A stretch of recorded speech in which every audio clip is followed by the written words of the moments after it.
नमस्कार बच्चों। इस वीडियो में हम लोग डिस्कस करेंगे क्लास 7th के मल्टीपल चॉइस क्वेश्चंस। और जो ये मल्टीपल चॉइस क्वेश्चंस होंगे ये चैप्टर डेटा हैंडलिंग के होंगे। तो चलिए पहला क्वेश्चन देखते हैं। ये एनसीईआरटी एग्जाम्पलर के मल्टीपल चॉइस क्वेश्चंस हैं।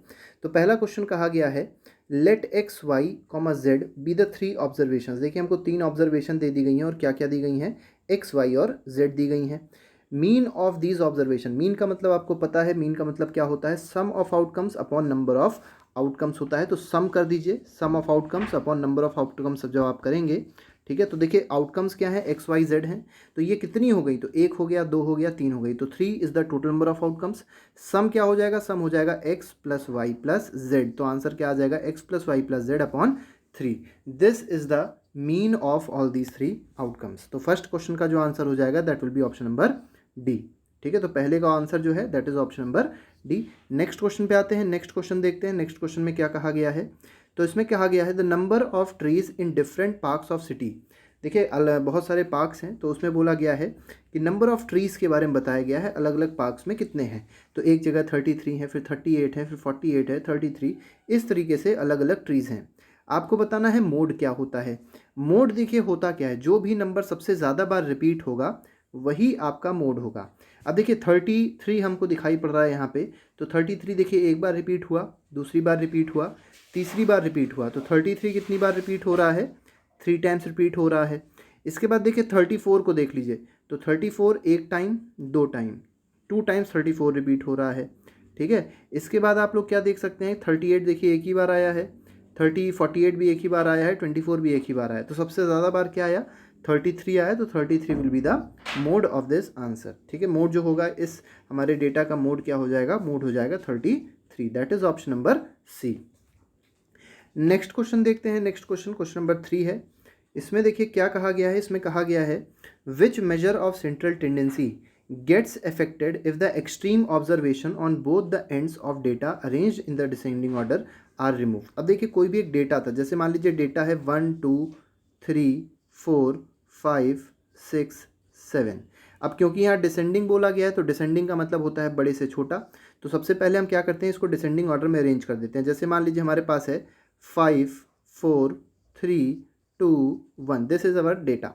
अब क्वेश्चन में देखिए क्या कहा गया था। क्वेश्चन में कहा गया था कि जो हमारी सेंट्रल टेंडेंसी का डेटा है इसमें से हमने क्या कर दिया है कि जो पहला ऑब्जर्वेशन है, जो एक्सट्रीम ऑब्जर्वेशन है, एक्सट्रीम का मतलब होता है फर्स्ट एंड लास्ट, इन दोनों ऑब्जर्वेशन को क्या कर दिया गया है, रिमूव कर दिया गया है। और रिमूव करने पूछा है कि कौन सी सेंट्रल टेंडेंसी ऐसी होगी जिसमें अफेक्टेड होगी, जो बदल जाएगी। तो देखिए हम अगर 5 को और 1 को रिमूव कर दें यहाँ से, तो हमारी जो नई बनेगी वो क्या बन जाएगी, 4 3 2। ये हमारे पास एक नई ये कह सकते हैं हमारे पास एक नई सेंट्रल टेंडेंसी यहाँ पे क्रिएट हो जाएगी, नया डेटा एक क्रिएट हो जाएगा। अब इस डेटा का जब आप मीन देखेंगे तो देखिए पहले का जो मीन होगा वो sum of outcomes upon number of outcomes जब आप करेंगे तो आ जाएगा 5 + 4 + 3 + 2 + 1 होल अपॉन क्या आ जाएगा, नंबर ऑफ आउटकम्स कितने थे, 5 थे। ये आपका मीन है इनिशियल। ठीक, लेकिन मान लीजिए आपने क्या किया, आपने दो डेटा हटा दिए, पहला और आखिरी। तो क्या बचा आपके पास, आपके पास बचा 4 + 3 + 2। तो 4 + 3 + 2 अपॉन जब आप 3 करेंगे तो देखिए मीन चेंज हो जाएगा। पहले मीन ये आ रहा था, अब मीन ये आ रहा है, इसका मतलब मीन में चेंजेस आएंगे। अब इसके बाद देख लेते हैं, इसके बाद अब देख लेते हैं मोड में क्या कोई चेंजेस आएंगे। तो सबसे पहले हम लोग मोड का देख लेते हैं। अब देखिए मोड में क्या है, मोड में हमको पता है जो सबसे ज़्यादा बार नंबर रिपीट हो रहा है उसके बारे में बात होती है। अब देखिए यहाँ पे आप मीडियन की अगर बात की जाए, पहले हम लोग मीडियन देख लेते हैं। मीडियन एक तरीके से मिडिल एलिमेंट होता है। मीडियन क्या होता है, मीडियन इज मिडिल एलिमेंट। अब क्योंकि हमने साइड्स की दो चीज़ें हटाई, मतलब पहला हटाया और आखिरी हटाया, मतलब एक्सट्रीम के हमने दो डेटा हटाए, एक्सट्रीम के दो हमने ये कह सकते हैं, एक्सट्रीम के दो हमने ऑब्जर्वेशन हटा दिए। तो हम लोग ये नहीं कहेंगे कि मीडियन में कोई चेंज आएगा। मीडियन में कोई भी चेंज नहीं आ सकता, क्योंकि मीडियन कैसा डेटा होता है, median is a middle data, मतलब जो मिडिल ऑब्जर्वेशन होती है दैट इज़ मीडियन। लेकिन मिडिल कब, जब उसको असेंडिंग या डिसेंडिंग ऑर्डर में अरेंज किया था उसके बाद में। ठीक है, तो अगर हम लोग साइड से दो चीज़ों को हटा रहे हैं तो उससे मीडियन पे कोई इफेक्ट नहीं पड़ेगा। लेकिन अगर हम लोग बात करें मोड की, तो मोड में इफेक्ट पड़ सकता है। क्यों, क्योंकि हो सकता है कि जो दोनों साइड्स के डेटा थे, मतलब जो एक्सट्रीम एंड्स पे जो भी डेटा था, जो भी नंबर थे, वो हो सकता है वही नंबर हो जो सबसे ज़्यादा बार रिपीट हो रहा था। ठीक है, तो उस केस में मोड में चेंज आ जाएगा, तो इसका आंसर क्या हो जाएगा, इसके आंसर में आ जाएगा मीन एंड मोड। तो ये दोनों चीज़ें क्या हो सकती हैं, चेंज हो सकती है। नेक्स्ट क्वेश्चन आते हैं, नेक्स्ट क्वेश्चन देखते हैं, क्वेश्चन नंबर 4 है। क्वेश्चन 4 में कहा गया है द रेंज ऑफ डेटा। अब देखिए रेंज की बात करी गई है, 21 है, 6 है, 17 है, 18 है, 12 है, 24, ऐसे ऐसे करके आपके नंबर दिए गए हैं, पूरा डेटा दिया गया है। बताना क्या है आपको, आपको बताना है रेंज क्या होगी। रेंज का मतलब क्या होता है, मैक्सिमम वैल्यू। देखिए मैक्सिमम वैल्यू आपको देखनी होती है, माइनस कर देना होता है मिनिमम वैल्यू से, ठीक है। तो maximum value minus minimum value हो जाएगी। मैक्सिमम वैल्यू क्या हो जाएगी, 21 हो जाएगी। तो 21 को हम लोग किससे सब्ट्रैक्ट कर देंगे, 21 के लिए देखिए मिनिमम वैल्यू जो है वो 4 है, तो 21 माइनस 4 क्या हो जाएगा, 17 हो जाएगा। तो 17 will be the correct answer of question number 4। किसी भी क्वेश्चन में मान लीजिए अगर हम लोग से गलती हो जाती है तो आप लोग कमेंट बॉक्स में जरूर लिख दिया करिए, हम लोग उसको बाद में चेंजेस कर देते हैं, ठीक है। नेक्स्ट क्वेश्चन पे आते हैं, नेक्स्ट क्वेश्चन देख लेते हैं। किसी का कोई डाउट हो वो भी कमेंट बॉक्स में पूछ सकता है। नेक्स्ट क्वेश्चन देखिए क्या है, नेक्स्ट क्वेश्चन में कहा गया है द मीडियन ऑफ डेटा। देखिए हमारे पास ये डेटा दिया गया है, अब हमको मीडियन बताना है। मीडियन बताने के लिए सबसे पहला स्टेप क्या होता है, सबसे पहला स्टेप होता है कि हम लोग इसको इंक्रीजिंग ऑर्डर में अरेंज कर देते हैं। तो इंक्रीजिंग ऑर्डर देखिए क्या हो जाएगा, सबसे पहले आप देख सकते हैं जो 3 है वो 2 बार रिपीट हुआ है, तो हो जाएगा 3,3। इसके बाद देखिए क्या आ रहा है, तो 4 भी जो है वो भी देखिए 2 बार आ रहा है, तो 4,4 हो गया। उसके बाद अगर आप देखेंगे तो क्या आ जाएगा, 5 आ जाएगा, फिर 6 और फिर 7, तो 5, 6 और 7। तो ये हमारे पास डेटा हो गया। अब नंबर ऑफ टर्म्स काउंट करिए कितने हैं, ये फर्स्ट टर्म हो गया, सेकंड हो गया, थर्ड, फोर्थ, फिफ्थ, सिक्स्थ और सेवन्थ। मतलब टोटल नंबर ऑफ टर्म्स कितने हैं, 7 है। और अगर नंबर ऑफ टर्म्स 7 होते हैं इसका मतलब ये कैसा नंबर है, तो ये ऑड नंबर है। और जब भी ऑड नंबर ऑफ टर्म्स होते हैं तो हम लोग जो फॉर्मूला लगाते हैं मीडियन निकालने के लिए, वो फॉर्मूला क्या होता है ऑड के लिए, तो ऑड के लिए जो मीडियन का फॉर्मूला होता है that is n+1/2th term, this is the formula. तो n+1/2th टर्म फॉर्मूला हो जाएगा। और n क्या था, 7 था, तो 7+1/2th जब आप करेंगे तो आपके पास क्या आ जाएगा, 4th टर्म। तो अभी जो हम लोग ने सीरीज़ देखी थी उसमें जो 4th टर्म होगा वो हमारा आंसर हो जाएगा। आप लोग कमेंट बॉक्स ज़रूर बताइएगा कि 4th टर्म जो भी पिछले हमारी सीरीज़ में था वो क्या था, और उससे हम लोग वही आंसर हो जाएगा। इसमें 4 आंसर नहीं होगा बेटा, कई बच्चे इसमें 4 आंसर लिख के आते हैं, 4 आंसर गलत है। 4th term is the correct answer. और 4th टर्म ये मत सोचिएगा कि 6 इज़ द 4th टर्म, क्योंकि 6 इसलिए नहीं कह सकते क्योंकि यहाँ पे जो सीरीज़ है ये अभी अरेंज नहीं है, पहले हमको क्या करना पड़ता है, सीरीज़ को अरेंज करना पड़ता है। मैं चलिए कर देता हूँ इसको। तो देखिए 3 था, इसके बाद 4 और 4 था, तो इसी तरीके से सीरीज अरेंज थी, आगे भी थे बहुत सारे नंबर्स। तो यहाँ पे आप देख सकते हैं 4th टर्म कौन सा आ गया, 4 आ रहा है, ठीक है। 4 इज़ द 4th टर्म, 4 जो है वो कौन सा टर्म है, 4th टर्म है, इसलिए 4 will be the correct answer. Next question देखते हैं, नेक्स्ट क्वेश्चन, क्वेश्चन नंबर 6 है। इसमें कहा गया है out of 5 brands of chocolates. तो देखिए चॉकलेट की बात करी गई है, चॉकलेट बहुत बच्चों को अच्छी लगती होगी, सभी को अच्छी लगती है वैसे। In a shop a boy has to purchase the brand which is most liked by children. देखिए जब मोस्ट लाइक की बात करी जाएगी इसका मतलब कोई भी ऑब्जर्वेशन है वो कई बार रिपीट हो रहा है, ठीक है। What measure of central tendency would be the most appropriate if the data provided to him. देखिए क्या कहा गया, मोस्ट लाइकली। अब जब मोस्ट लाइकली की बात करी जाएगी तो यहाँ किसकी बात करी जा रही है, मोड की बात करी जा रही है। क्वेश्चन नंबर 7 पे आते हैं। क्वेश्चन नंबर 7 देखते हैं क्या है। इसमें कहा गया है there are 2 aces in each of the given set of card. देखिए 2 एस हैं, एस का मतलब क्या होता है, एस का मतलब होता है इक्का। अगर आप हिंदी में देखेंगे एस पे ए लिखा होता है और इसका मतलब क्या होता है, इक्का होता है, ठीक है। In a given set of cards faced down from which set are you certain to pick the 2 aces, pick the 2 aces in first go. अब देखिए इसमें करना क्या है, बहुत अच्छा क्वेश्चन दिया गया है। इसमें पूछा ये गया है कि मान लीजिए 2 एस हैं आपके पास में, और कहा क्या गया है कि आपके पास देखिए सेट ऑफ कार्ड है, यहाँ पे 4 कार्ड हैं, यहाँ पे आपके पास 5 कार्ड दिखाई पड़ रहे हैं, यहाँ पे कितने कार्ड्स दिखाई पड़ रहे हैं, 6 कार्ड्स दिखाई पड़ रहे हैं। क्वेश्चन में क्या कहा गया है कि अगर मान लीजिए आपको 2 एस उठाने हैं, ठीक है, और आप चाहते हैं कि दोनों के दोनों 2 कार्ड्स उठाने हैं, दोनों के दोनों कार्ड्स कैसे निकलें, एस ही निकलें। तो अगर मान लीजिए इसमें से उठाते हैं तो क्या इसमें से ज़रूरी है कि दोनों कार्ड से एस निकलें, नहीं, ज़रूरी नहीं है, ठीक है। लेकिन यहाँ पे जब आप देखेंगे तो यहाँ पे दोनों कार्ड क्या होने चाहिए, एस होने चाहिए, जिसकी वजह से ये चीज़ हो पाएगी, ठीक है। तो अगर यहाँ पे अगर दोनों कार्ड्स एस के हैं तभी हम बता सकते हैं कि दोनों के दोनों कार्ड जो उठेंगे वो भी क्या होंगे, एस होंगे। कहने का मतलब क्या है, यहाँ पे जो 4 कार्ड हैं इसमें हो सकता है 2 कार्ड एस के हों और हो सकता है 2 कार्ड कोई अन्य हो, ठीक है, किंग हो सकता है, क्वीन हो सकता है, 1 2 3 4 करके नंबरिंग हो सकती है। यहाँ पे भी आप देखेंगे हो सकता है 2 एस के हों और 3 कोई और हों। यहाँ पे देखेंगे तो हो सकता है 2 एस हों और कोई कुछ और, लेकिन यहाँ पे 2 एस का होना जरूरी है, क्योंकि यहाँ पे कितने कार्ड है, सिर्फ और सिर्फ 2 ही कार्ड, और 2 एस जरूरी है कार्ड के सेट में जो हमको क्वेश्चन में दिया गया है। नेक्स्ट क्वेश्चन देखते हैं, नेक्स्ट क्वेश्चन क्या है। तो नेक्स्ट क्वेश्चन हमारे पास है क्वेश्चन नंबर 8।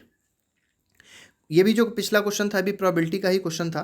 क्वेश्चन नंबर 8 में बोला गया है what is the probability of picking up an S from set D. अब देखिए सेट डी है, सेट डी एक बार फिर से देख लेते हैं, सेट डी क्या था। सेट डी में देखिए हमारे पास 6 कार्ड्स हैं। अब 6 में से हमको पता है 2 क्या है, एस हैं। अब प्रोबेबिलिटी का मतलब क्या होता है, प्रोबेबिलिटी का पहले आप मीनिंग समझिए, what is the meaning of probability. Probability का मतलब होता है, प्रोबेबिलिटी का मतलब क्या होता है, फेवरेबल आउटकम्स, मतलब जो हमारे लिए फेवरेबल है, हमको जो क्वेश्चन में चाहिए।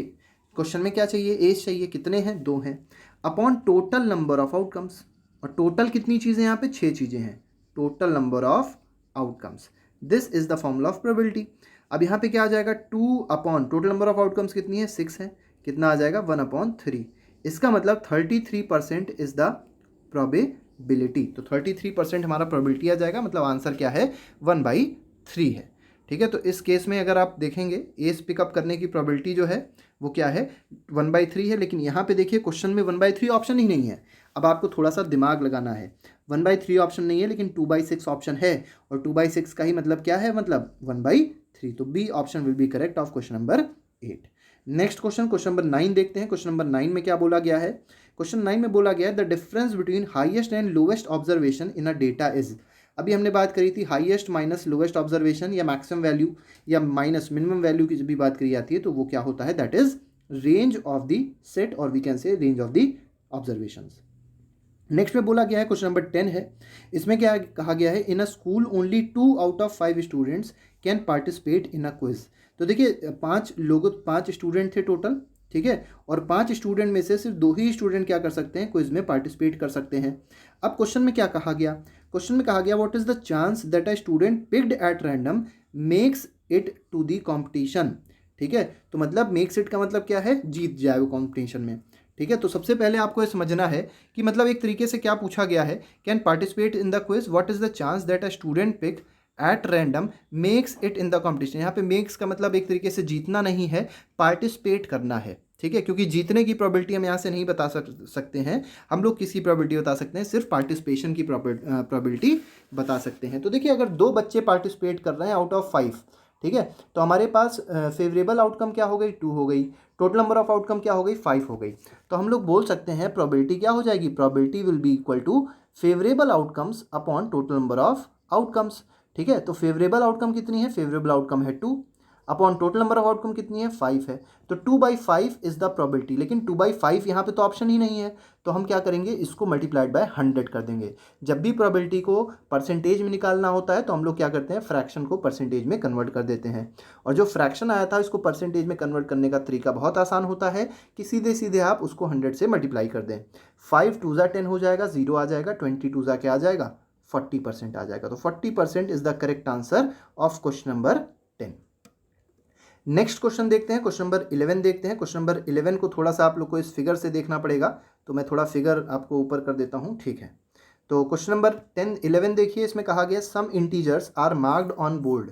देखिए कुछ इंटीजर्स यहाँ दिए गए हैं जिसमें पॉजिटिव इंटीजर्स भी हैं, नेगेटिव इंटीजर्स भी हैं, ठीक है। आपको बताना है what is the range of these integers, आपको बताना है रेंज क्या है। अब रेंज का मतलब फिर से समझिए क्या होता है, मैक्सिमम वैल्यू या maximum observation minus minimum observation. और मिनिमम में जब आप देखेंगे तो निगेटिव वैल्यूज़ हैं, इसका मतलब निगेटिव सबसे छोटी वैल्यू कौन सी है। तो देखिए सबसे छोटी वैल्यू अगर आप देखेंगे तो यहाँ -11 है, यहाँ -17 है। तो सब दोनों में सबसे छोटा कौन है, दोनों में छोटा कौन है, दोनों में -17 इज द लीस्ट। ठीक है, ये छोटा है, -11 जो है वो -17 से बड़ा है। तो जो मिनिमम आउटकम हुआ वो क्या हो गया, माइनस ऑफ -17 हो जाएगा। मैक्सिमम आउटकम क्या है, इसमें सबसे बड़ी वैल्यू क्या है, 20 है। ठीक है, तो 20 माइनस ऑफ -17 जब आप करेंगे तो माइनस माइनस आपको पता होना चाहिए प्लस हो जाता है। तो 20 + 17 what will be the answer, answer will be 37। तो 37 is the correct answer of question number 11। Next question पे आते हैं, नेक्स्ट क्वेश्चन देखते हैं, क्वेश्चन नंबर 12 है। इसमें कहा गया है on tossing a coin the outcome is. अब देखिए, अगर आपको पता होगा एक कॉइन है, मान लीजिए जो सिक्का होता है उसमें आप जब देखते हैं तो दो चीज़ें होती हैं, एक हेड होता है और एक तरफ टेल होता है। जैसे मान लीजिए आपके पास अगर 1 रुपये का सिक्का हो, उसमें आपने देखा होगा एक तरफ नेशनल एम्बलम बना होता है, तो जिधर एम्बलम बना होता है उसको क्या कहते हैं, हेड्स कहते हैं, दैट इज हेड, ठीक है।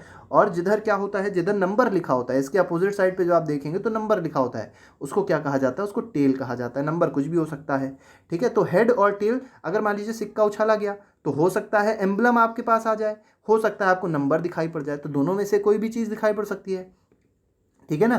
तो यहाँ पे आपसे क्वेश्चन में क्या पूछा गया, आउटकम क्या होगी, तो दोनों में से कोई भी एक चीज़ हो सकती है, ओनली हेड गलत है, दोनों तरफ हेड नहीं हो सकता। अगर दोनों तरफ हेड हो जाएगा तो जो कॉइन होगा उसको बायस्ड कॉइन बोलेंगे।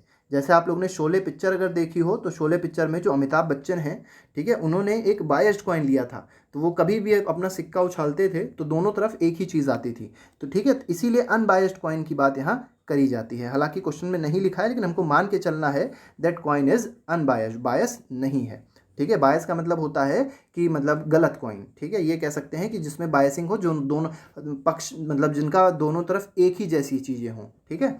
तो बायस्ड कॉइन यहाँ पे नहीं है, यहाँ पे अनबायस्ड कॉइन है, तो उस केस में दोनों तरफ हेड नहीं आ सकता, दोनों तरफ टेल भी नहीं आ सकता, नाइदर हेड नॉट टेल भी गलत है, तो क्या है, आइदर हेड और टेल, मतलब या तो हेड आएगा या तो टेल आएगा। नेक्स्ट क्वेश्चन देखते हैं, क्वेश्चन नंबर 13 है। इसमें देखिए क्या कहा गया है, इसमें कहा गया the mean of 3 numbers is 40। अब देखिए 3 नंबर दिए गए हैं ए बी सी, हम लोग 3 नंबर मान लेते हैं A B C. All the 3 numbers are different natural numbers.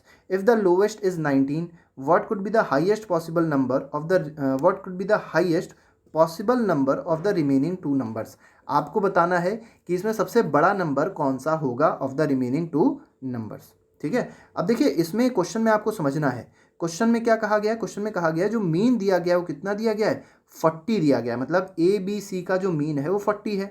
अब देखिए A plus B plus C by 3, इसकी वैल्यू क्या हो जाएगी, मीन का मतलब होता है sum of outcomes upon number of outcomes, तो इसकी वैल्यू क्या है, 40 है। तो जब आप देखेंगे 3 को आप उधर ट्रांसपोज कर दीजिए, जब आप 3 को उधर भेजेंगे तो मल्टीप्लीकेशन हो जाएगा, तो 120 बन जाएगा। इसका मतलब A plus B plus C, this will be equal to what, this will be equal to 120, will be, इसकी वैल्यू क्या हो जाएगी, 120 हो जाएगी।